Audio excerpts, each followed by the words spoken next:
This chapter is called In Those Days. I decided early in my life I would like to be a teacher. In those days, a high school graduate was only 1 year away from beginning that career. I would need now to take a normal course for teachers at a qualified college. Upon successful completion, I would earn a second-class certificate and could teach. Mom and Papa were anxious that I get on with it, and so was I. LeVar was now ready to go to high school, and Edward Larson wanted to go with him. We rented basement rooms in the Bishop James Christensen's home in Hiram for 2 boys, and Berta and I would ride the interurban each day to Logan. This worked out very well overall. I did well scholastically. I was inducted into the Pierian Society.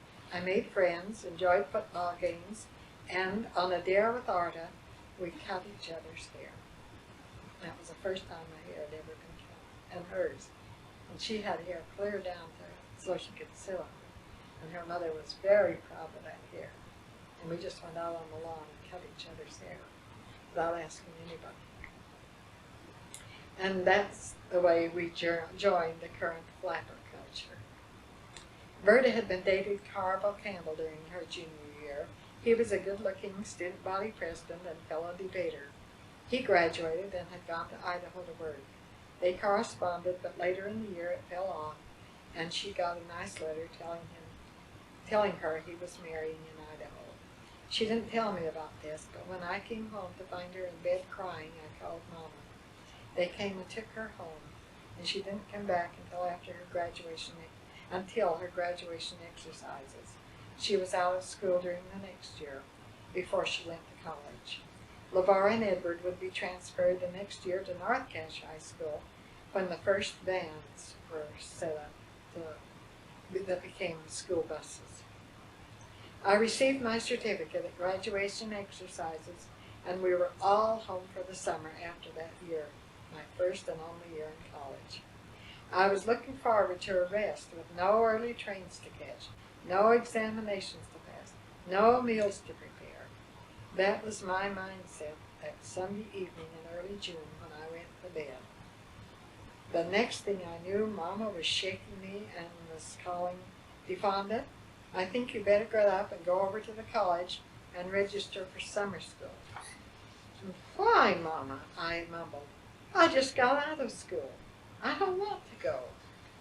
"Anyway, why should I go?" Now I was wide awake. "Well, I just think you better go," said Mama. "But Mama, I haven't any money to go on." "Well, the tuition is $25, and Papa has arranged for enough for that and some books and so forth." "But how'll I get over there every day?" It was a 20-mile drive. "Well, I've already called Marcus Cooley a little while ago, and he says you can ride with him, and Papa will take you over today to register." It was all done without my knowledge and without my permission and without my agreeing. My resistance was broken down, and I was taught to obey even when I didn't agree. Papa had a used Studebaker car from someone sometime during the past year, or he bought it. I think it may have been the summer after my high school graduation. We had moved home from Hiram in a buggy and team, but Papa took me to Grandma's that fall to stay until the school started. In fact, he had it when we went to Willard after the summer 1923 flood over there. I drove that car to Logan that day to register for mostly education classes and to prepare for a first-year teaching certificate. And it later turned out to possibly meet the principals and superintendents who were looking for teachers. On the second day, I had an hour to fritter away until my ride to Newton was ready. I was still in a dark brown mood and wondering why I was there. I walked around the front of the building and in again at the south entrance to the main building. I strolled up the hall, past a few closed doors, and was just about to pass an open door. And there were people in that room listening to a teacher that I could not see, and I didn't have any idea what she was teaching.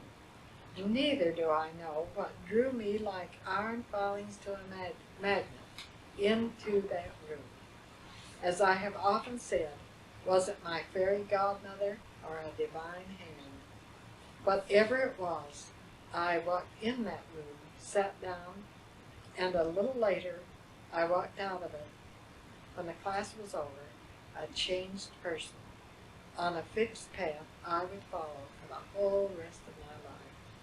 The teacher was Ann Carroll Moore, and the class was called A Children's Book Clinic.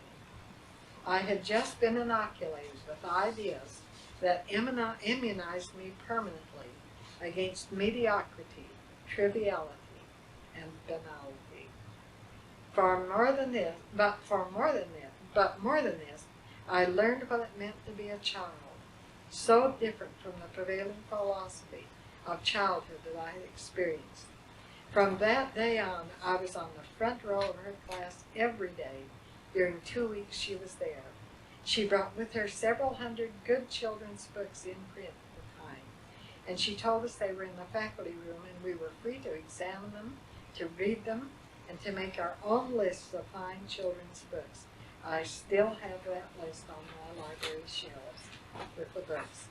I spent hours of time in that room soaking up the beauty of those books. Then I began to realize what was going on that year at that campus that I hadn't wanted to be a part of. I had seen newspaper accounts of a national summer school to be held at Utah Agricultural College, summer of 1934, but that meant nothing to me. I didn't even read the articles. And after that first class with Miss Moore, I decided to look around. I knew I didn't have a class at 11 o'clock, so I hadn't been in the building when the hall in the main building had been crowded with people going into the auditorium.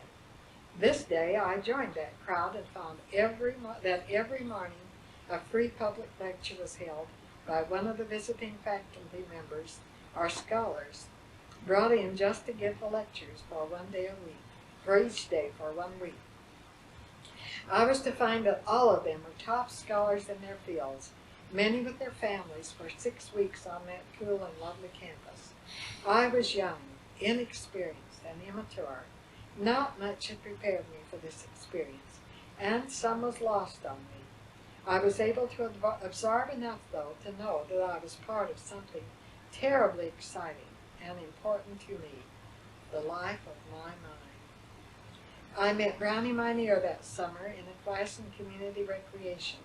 She had come down from Rockland, Idaho, where she was a teacher. When she found I was eligible to teach, she recommended me to her future principal, who made an appointment to see me at Grandma's house that afternoon. He accepted my application, provided I could pass the Idaho State School examinations.